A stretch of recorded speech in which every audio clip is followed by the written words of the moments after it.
శ్రీమద్ భగవద్గీత నుండి ఒక్కో శ్లోకాన్ని ఒక్కో వీడియోగా సమాజ ప్రస్తుత పరిస్థితిని దృష్టిలో ఉంచుకునే ఆ కోణంలోనూ వ్యక్తిత్వ నిర్మాణ పరంగాను దిశ అర్థం కాక అయోమయంతో ధర్మగ్లానిని ఎలా ఎదుర్కోవాలో తెలియక కొట్టుమిట్టాడుతున్న యువతరాన్ని దృష్టిలో ఉంచుకొని నా అనుభవ జ్ఞానంతో కొంత విశ్లేషణ మీ ముందు ఉంచాలని ధర్మధ్వజం బృందంతో కలిసి మేము చేస్తున్న దృశ్య మాలిక ఇది.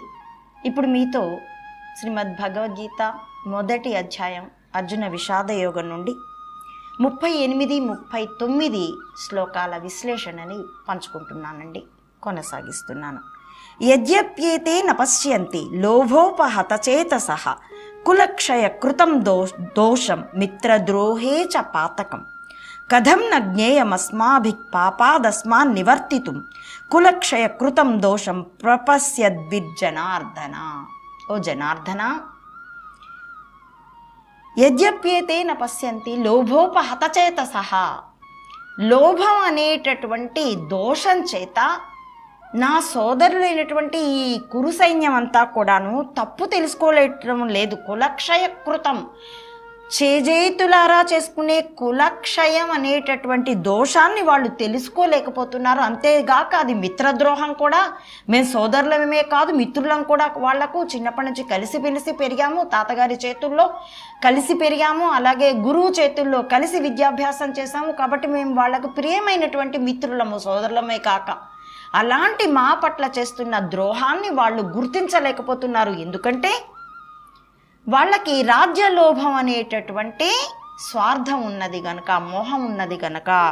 కాబట్టి భ్రష్టచిత్తులై వీళ్ళు ఈ పాపాన్ని తెలుసుకోలేకపోతున్నారు. కానీ మనకి తెలుసు కదా, కాబట్టి మనం వాళ్ళని ఆ పాపం చెయ్యనివ్వద్దు, మనం కూడా చేయొద్దు. కాబట్టి యుద్ధం ఆపేద్దాం.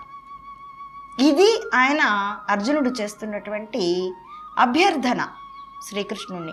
కాబట్టి కులక్షయ కృతం దోషం ఏమిటో మనకి తెలుసు కదా, కాబట్టి వాళ్ళని ఆ పాపాన్ని నుండి నివారించడానికైనా మనం ఈ యుద్ధం చెయ్యొద్దు. ముందు పాపం కాబట్టి మనం చేయొద్దు అన్నాడు, తర్వాత వీళ్ళంతా స్వజనం అన్నాడు.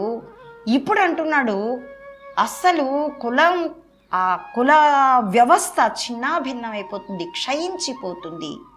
కాబట్టి మనం చేయొద్దు. ఇక్కడ కులం అన్న దాని ప్రస్తావాన్ని తదుపరి వీడియోలో వివరించే ప్రయత్నం చేస్తాను నాయన. ఇక్కడ అర్జునుడి యొక్క దృష్టి లోపాన్ని నేను మీతో పంచుకోవడానికి ప్రయత్నిస్తాను.